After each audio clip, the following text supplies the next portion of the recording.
senti acolhida, amada e abraçada ao seu lado. Não posso traduzir em palavras o quanto recebi de você através de seus livros e como vivenciei a sua presença. Eu lhe agradeço. Sua Melanie Caminhos do Amor. Observações preliminares. As grandes histórias de amor falam do amor que liga pessoas que antes se rejeitavam ou até lutavam umas contra as outras e superam aquilo que as separam. São as histórias de amor da nossa época. Amor, para nossa época, significa o amor que conecta aquilo que até então se encontrava separado. É um amor tão amplo e aberto que presenteia a todos, para além das diferenças entre o bem e o mal, entre o meu eu e o outro, com o mesmo direito e aceitação. Faz com que experimentemos aquilo que une a todos como aquilo que realmente importa e possui grandeza, pois apenas quando reconhecemos o que existe em comum entre todos nós, cada um de nós pode ser da maneira que é. A história deste amor é a mais bela, a real história, a história de amor comum a todos na qual podemos ser do modo que somos. Para onde? A grandeza o que torna uma pessoa realmente grande? Aquilo que tem em comum com todas as pessoas. Nada pode ser maior do que o que temos em comum com todos os outros. Assim como todos os outros, nós também temos um pai e uma mãe.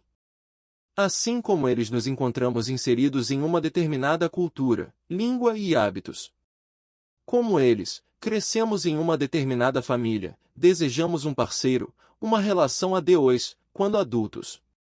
Como eles temos filhos, para os quais passamos adiante a vida, temos um destino especial e, como eles, envelhecemos e morremos. Existe algo aqui que nos aumenta ou diminui? Possuímos todos o mesmo tamanho. Para que então a arrogância que às vezes sentimos e demonstramos? Existe uma razão ou justificativa para tal? Apenas enquanto membros de um grupo sentimos-nos superiores aos outros. Nesse sentido também somos iguais a todos, pois enquanto membro de nossa família e de um determinado grupo, ao qual devemos nossa sobrevivência e segurança, nos percebemos ligados a este de tal modo que crescemos para além de nós e nos movimentamos em sua direção, através de nossos sentimentos mais fundamentais e nossa lealdade. Através desta ligação obtemos o sentimento de um nós. O nosso pequeno eu se alimenta deste e se infla. Deste modo nos separamos de outros grupos, nos protegemos e defendemos dos mesmos. Pelo fato de todas as pessoas necessitarem dessa ligação e se comportarem de acordo com este fato, acabam se igualando em relação àquilo que a princípio se opõe à sua condição de igualdade. Acabam todos igualmente dependentes e pequenos. Onde se encontra o divino aqui? Onde atua de maneira imediata? Atua isoladamente em cada um ou atua também, principalmente, através do grupo? A minha imagem é que atua apenas no indivíduo, em sua alma e seu espírito. Assim como os grupos não possuem vida própria e vivem apenas através do indivíduo, o movimento divino, o movimento criativo de tudo que vive se encontra em igual condição. Vive no indivíduo, vive nos grupos apenas em função do indivíduo. Por isso não encontramos o divino no grupo, através de um grupo ou em um movimento coletivo e sim, em última instância, apenas em nós mesmos, e em todas as outras pessoas apenas na condição de indivíduo. De um discurso de Germerin, 2005. Apenas o amor tem futuro. Que amor tem futuro? O amor que tudo inclui, ao invés de excluir algo. Quando olhamos para os nossos pais, excluímos algo deles. O que ocorre em nossa alma quando excluímos algo? Será que realmente temos os nossos pais ou eles se perdem, em parte, por vezes, até por inteiro? Amor e vida. Agora olhamos para os nossos pais, como eles são, exatamente da forma que são, comuns como nós. Eles também foram crianças, também foram influenciados por seus pais e por aquilo que ocorreu em sua família. Têm limites, assim como nós. Olhamos para eles, para a mãe e para o pai. Enxergamos por trás deles os seus pais, por trás dos pais deles e assim em diante, infinitas gerações. A vida fluiu através de todas essas gerações até nós, de modo puro. Ninguém pôde acrescentar algo a ela nem tirar. No ato de tomar a vida e de passá-la adiante, todos foram perfeitos. Ninguém foi melhor, ninguém foi pior. É assim que olho para os meus pais.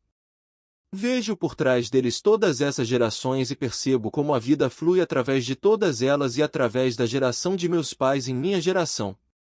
Amplio a minha alma e o meu coração. Digo a meus pais, obrigado, tomo a vida exatamente assim como ela se agaiga até mim através de vocês. Eu a tomo com tudo que vem junto, pelo preço que ela lhes custou e talvez me custe. Farei algo de minha vida, em homenagem a vocês. Não pode ter sido em vão. E se puder a passarei adiante, assim como vocês. Tomo vocês como meus pais, e vocês podem me ter como seu filho. Vocês são os pais certos para mim e eu, o filho certo para vocês. Obrigado. Nossos pais dão e nós tomamos. Nossos pais são grandes e nós, pequenos. Somos pequenos até ter tomado tudo de nossos pais, tudo o que eles dão. Então nos colocamos ao lado deles e passamos adiante aquilo que nos deram, com amor. Neste momento nos tornamos grandes, à sua altura. O consentimento naturalmente os nossos pais também têm erros.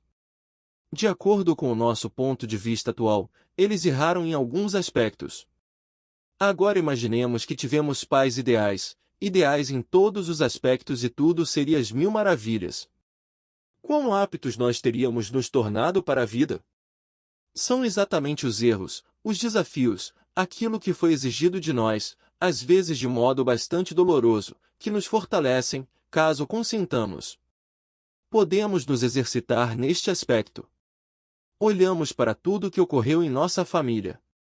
Pensamos no que gostaríamos de excluir, de eliminar e o quanto empobrecemos, caso nos comportemos deste modo. E agora fazemos o contrário. Olhamos para tudo, exatamente do modo que foi, e dizemos, sim, foi assim. Consinto em relação a tudo, exatamente do modo que foi. Faço algo com isso. Aprendo através do ocorrido e desta forma ganho força. Podemos imaginar como é quando alguém vem de uma família ideal. Consegue ter empatia pelos outros? Consegue sentir compaixão ou será que se encontra largamente afastado da vida real? Quando olhamos para nós e para outros que passaram por algumas dificuldades, como é diferente a forma como sentem compaixão pelos outros e quanto mais força têm para apoiar e amar os outros.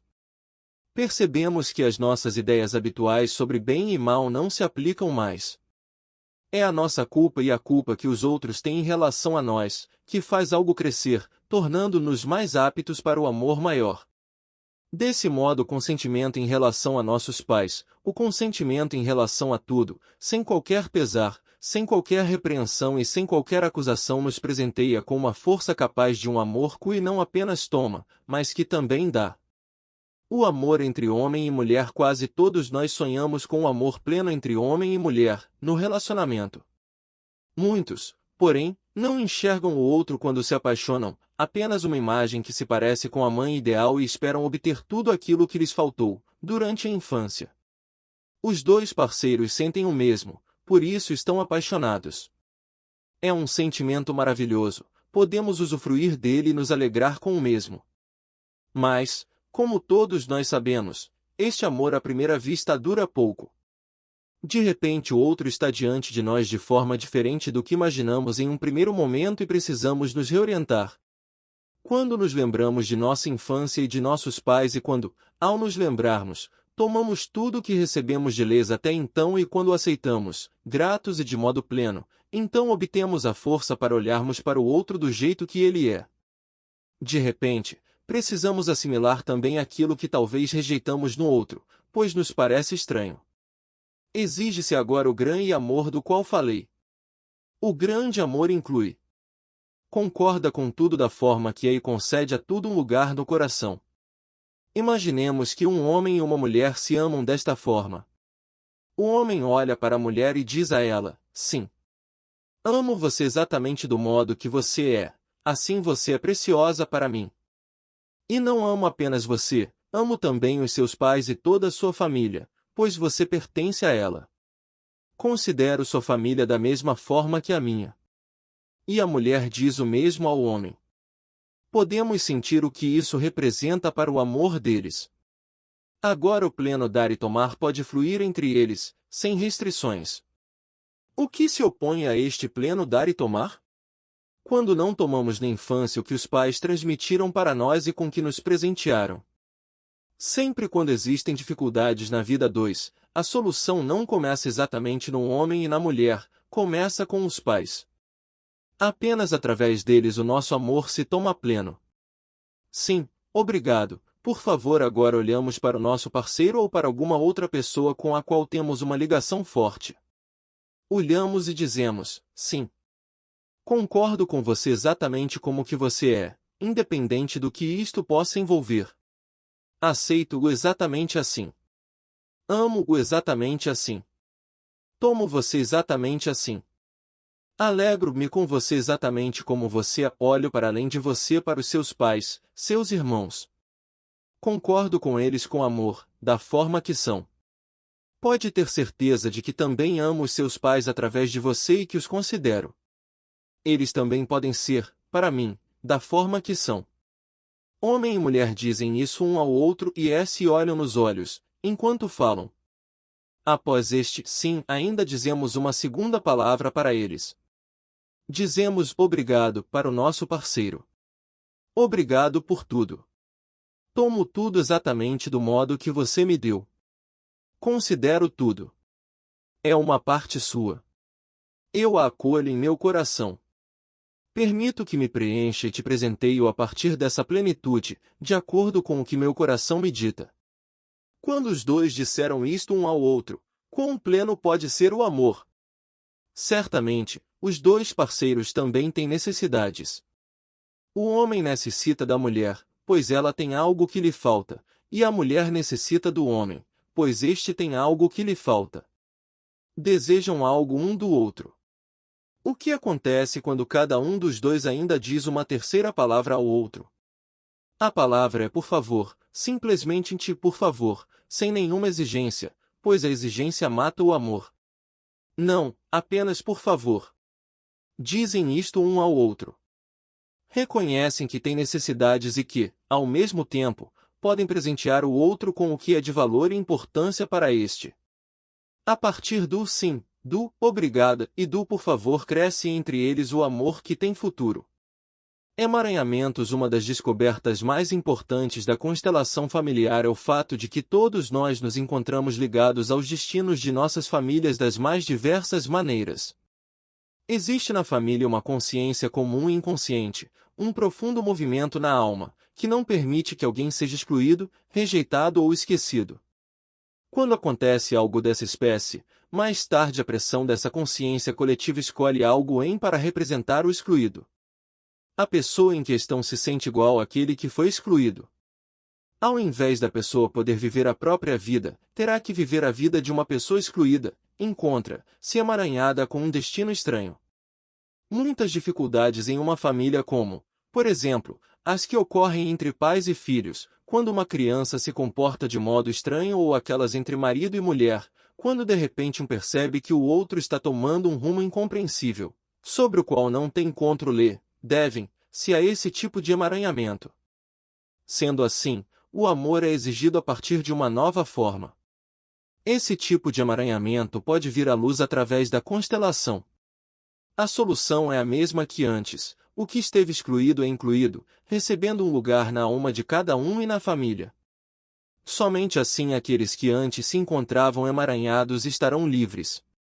É uma grande conquista da constelação familiar que as dificuldades para as quais não tivemos qualquer compreensão, até então, de repente passem a fazer sentido e que, quando assumirmos tal fato, encontremos uma boa solução para nós e para os outros.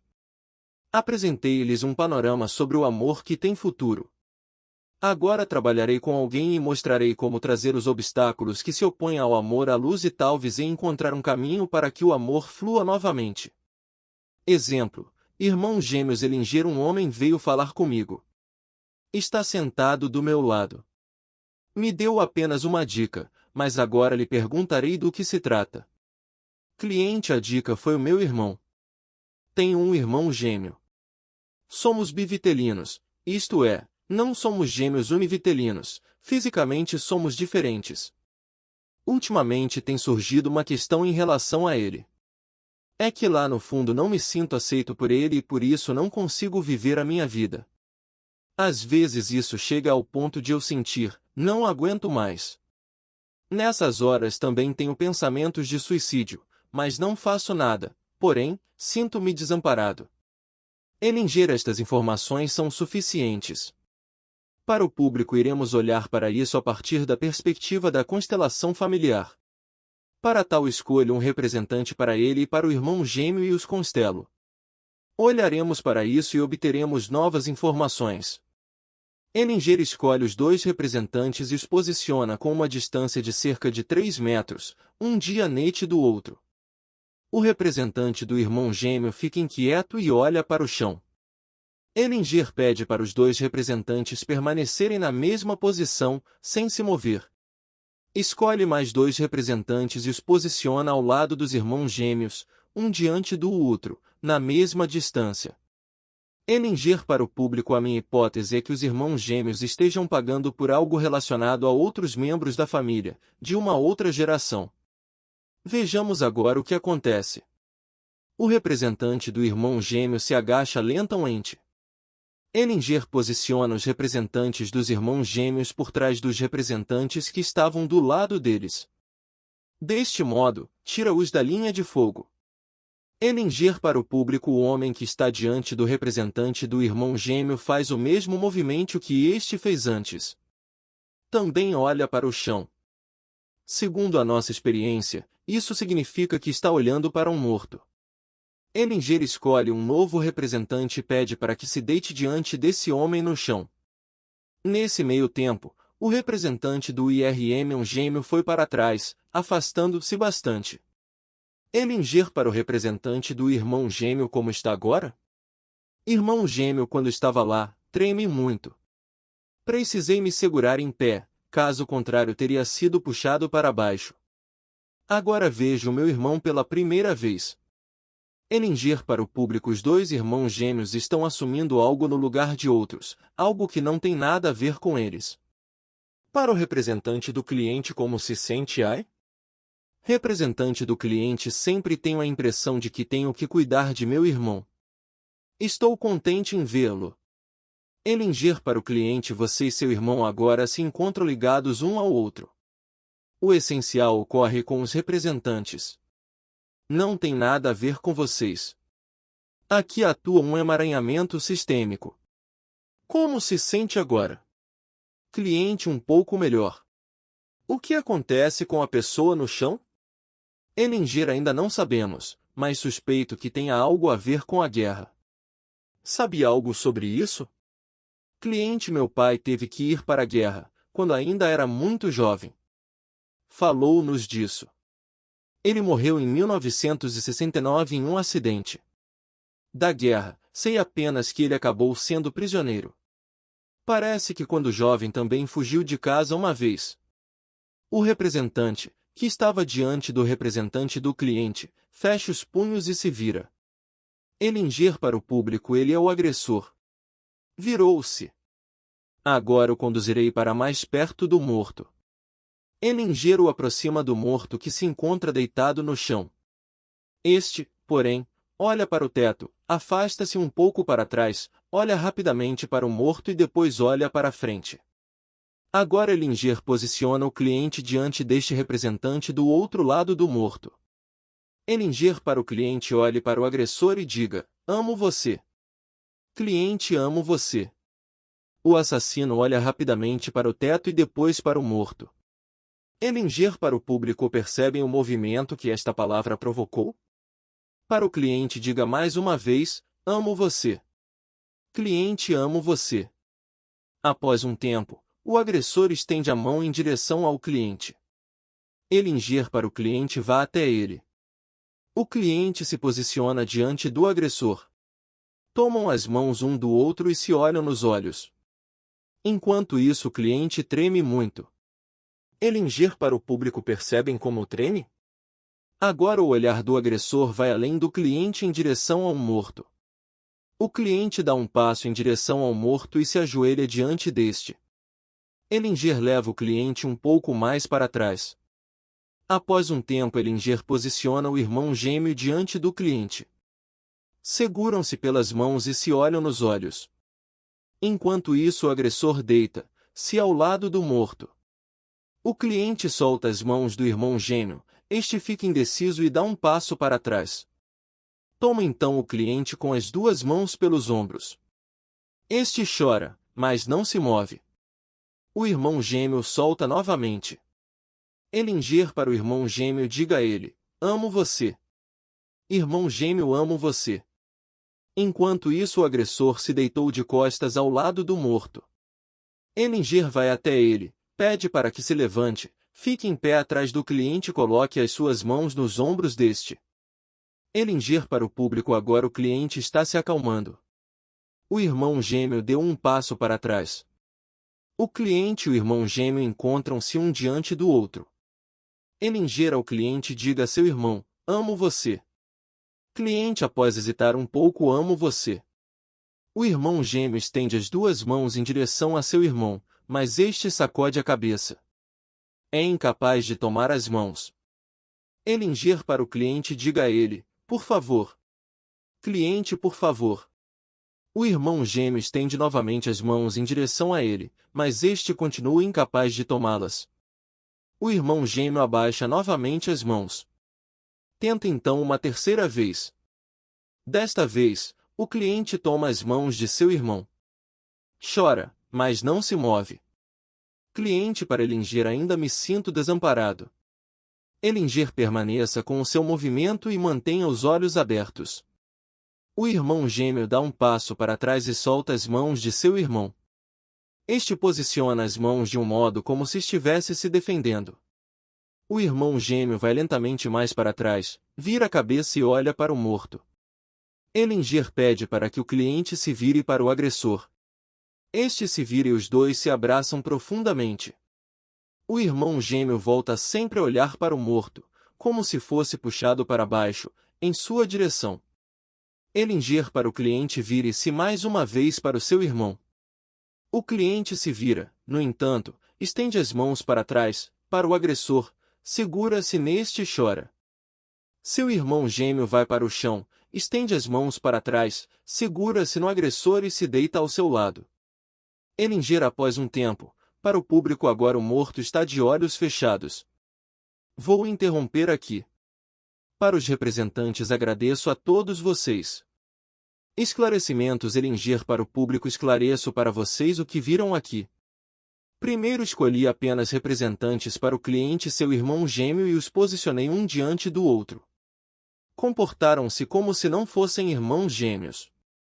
Isto indica que representam alguém em seu sistema, que assumem algo de outras pessoas de sua família. Por isso coloquei duas outras pessoas, sem saber quem são, e pedi para que os irmãos gêmeos se recolhessem. Ocorreu então um movimento entre os dois representantes. Um olhava para o chão, isto é, para o morto, e o outro estava de punhos fechados. Este revelava a energia de um agressor. Ele também queria se desviar. Segundo a imagem que aqui surgiu, o morto foi assassinado. Quer dizer que um representante era um assassino e o outro, uma vítima. Pode ser que tenha sido na guerra, que o primeiro cometeu um assassinato, não apenas como soldado e sim, um assassinato verdadeiro. Disso não sabemos e também não precisamos saber. Em todo caso, o agressor não olhou para a vítima e para cima. Um agressor não tem como se movimentar antes de ser amado. Esta é uma das grandes compreensões sobre a constelação familiar. Todos os ataques contra os agressores conduzem apenas a um endurecimento maior dos mesmos. Por isso posicionei o cliente diante do agressor e pedi que dissesse para este: amo você. Neste momento o agressor se modificou. Quis que o cliente ficasse do seu lado e depois foi até o morto e deitou-se. No entanto, não havia ainda se reconciliado com ele, pois estavam afastados. Procurei então saber mais uma vez se algo poderia se resolver entre os irmãos gêmeos caso os outros representantes entrassem novamente no jogo. Não se resolveu, podemos ver isto. O cliente tremeu fortemente e não ousou tocar o seu irmão. É isso que encontramos quando alguém precisa estar identificado com um agressor. Por isso coloquei novamente o agressor atrás dele, para apoiá-lo, pois muitas vezes revela-se, neste tipo de constelação, que a força curativa se origina daqueles que são mais rejeitados. Depois disso pedi que o cliente se virasse para o agressor, e os dois se abraçaram profundamente. Foi muito comovente ver isso, mas o cliente continuava identificado com o agressor. Mais tarde o irmão gêmeo se deitou ao lado do morto. Isto revelou que os gêmeos repetiram algo entre eles, naturalmente de forma inconsciente, de modo que um se sentisse como agressor e o outro, como vítima. Não encontramos aqui uma solução final. Não é preciso, pois através desta constelação algo se modifica em sua alma. Para o saliente agora você tem uma outra visão de si mesmo. Uma outra visão de seu irmão gêmeo, tendo em vista o que talvez tenha acontecido em sua família. Mas você não sabe? Ou sabe de alguma coisa? Cliente não. Elinger sua alma agora entrou em movimento. Cliente muitas vezes tem a sensação de que assumiu uma culpa e tem uma grande necessidade de ser perdoado. São momentos nos quais poderia gritar que estou me sentindo desamparado. Quando não obtenho ajuda me torno destrutivo. Esta é a consequência. Elinger isto revela que está identificado com o agressor. São os sentimentos dele, não os seus. Quando vimos você e o quanto estava comovido, revelou-se que você estava repleto de amor. Repleto de amor, exatamente. O cliente está muito comovido. Elinger isto vê-a e continuar atuando. Não precisa fazer nada agora. Deixe que atue em sua alma, mas conte ao seu irmão gêmeo sobre o que vivenciou aqui. Será bom para os dois. Vou parar aqui. Tudo de bom. O cliente vai até o representante de seu irmão gêmeo, os dois se abraçam profundamente e depois se senta ao lado dele. O público aplaude. A constelação familiar gostaria agora de dizer algo sobre a constelação familiar. Isto aqui foi um exemplo de uma. Primeiramente foi possível perceber que os representantes encontravam-se conectados com algo diferente, não têm como atuar livremente. Estão ligados a algo que atua nesta família. Muitos se aborrecem com o fato de existir um saber que não lhes foi comunicado, um saber que se dá simplesmente através da vivência e da alma. Esta é uma compreensão decisiva da constelação familiar. O segundo ponto é que quando olharmos apenas para o indivíduo isoladamente, no caso presente, apenas para o cliente e o seu irmão, não encontramos nenhuma solução, pois se trata de um problema sistêmico. Tem a ver com algo que talvez ocorreu há gerações nesta família. Podemos então verificar, através de tentativas e erros, onde existe um movimento curativo. Podemos ver um início disso aqui. Muitas acreditam que precisamos encontrar uma solução. Imaginem como ele estaria, caso tivéssemos encontrado uma solução neste sentido. Estaria mais forte? Mais centrado? Mais sintonizado com seu próprio destino e com o que ocorreu em sua família, ou será que teríamos obtido algo como se fosse um curto-circuito, depois do qual a luz se apaga? A alma precisa de tempo. Todas as boas experiências se originam de um crescimento interior. Ele deu este primeiro passo, e isso basta. Vocês percebem o quanto este trabalho age com respeito? Respeitamos o que ocorre com o outro, a sua família, os destinos de sua família e confiamos que um grande e profundo movimento une aquilo que, até então, permaneceu separado. Ressonância e dissonância. O meu tema foi: apenas o amor tem futuro, mas a questão do amor não é tão simples assim, pois muitas vezes nos encontramos emaranhados. Desejo fazer agora mais um pequeno exercício com vocês. Para tal falarei rapidamente sobre campos da família. Movimentamo-nos em um campo da família, em um campo espiritual no qual tudo que ocorre na família continua atuando. Nada neste sistema já passou, tudo se encontra em ressonância, não apenas quando se trata de coisas boas, mas também no caso de dificuldades. Uma das observações da constelação familiar é que o mal-estar e muitas doenças se encontram em ressonância com uma pessoa excluída deste campo, encontram-se em dissonância com o corpo e em ressonância com uma pessoa excluída. Podem fechar os olhos, se assim desejarem. Agora entrem em seus corpos e sintam onde algo lhes causa dor. Que órgão sofre? Onde existem dores? Onde algo se encontra doente? É para lá que vocês vão, para essa dor, para esse órgão. Vocês se deitam ao lado desse órgão, respiram com ele, entram em sintonia com ele e com o seu amor. Deixem-se conduzir a partir desta sintonia com o órgão. Para onde ele aponta? Onde se encontra o seu profundo amor?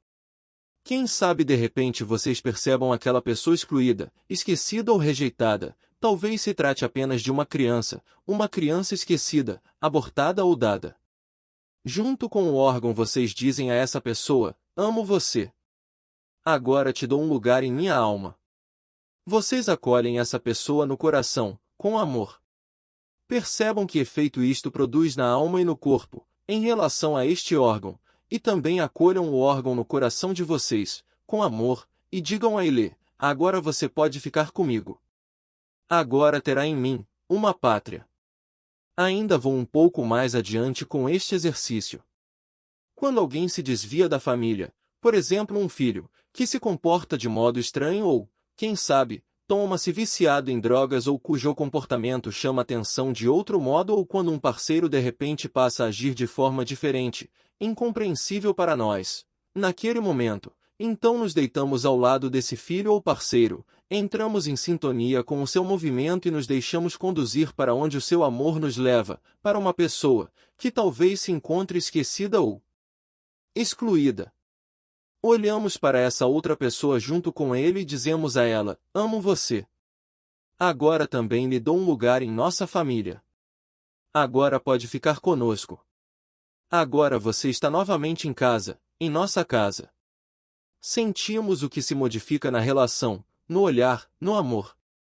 Então, quem sabe, compreendam o que significa quando falo, todos os filhos são bons. Quando nos deixamos conduzir por isto, de repente vem a luz, assim como os filhos, os pais também são bons, pois o que nos chama atenção no caso de nossos pais é o fato de eles olharem para algum lugar diferente, com amor. Quando olhamos com eles para o mesmo lugar, de repente percebemos quantas pessoas nos querem bem e esperam por nós e a quantas pessoas podemos e talvez devamos dizer, amo você. O máximo da felicidade não existe nada melhor do que aquilo que é. Não existem pais melhores do que aqueles que temos, futuro melhor do que aquele que se encontra diante de nós. Aquilo que existe é o que há de maior. Neste sentido, felicidade significa que acolho tudo em meu coração, do modo que é e me alegro. É este o máximo da felicidade, quando nos alegramos com a realidade, da forma que é, e quando nos alegramos com essa e nossos pais da forma que são, com o nosso passado assim como foi, com o nosso parceiro, da forma que ele ou ela é, com os filhos da forma que são, exatamente da forma que são. É a melhor coisa que existe. Esta alegria é o máximo da felicidade. Ela vem do coração. É ampla e irradia luz. Em torno dela, outros se sentem bem, ela inclui muitos. É satisfeita e grata, toma e dá. A alegria do coração existe algo como uma alegria do coração? O que é isso, a alegria do coração? Ela irradia luz, origina-se de um coração pleno e que está em sintonia com o seu passado, também com aquilo que não deu certo, a partir de um ponto de vista externo. Encontra-se reconciliada até com a própria culpa. Olha para frente com confiança, encontra-se ligada a outras pessoas, porém dentro de certa distância. Não invade os outros, os que estão seguros em sua companhia. Esta alegria é experimentada.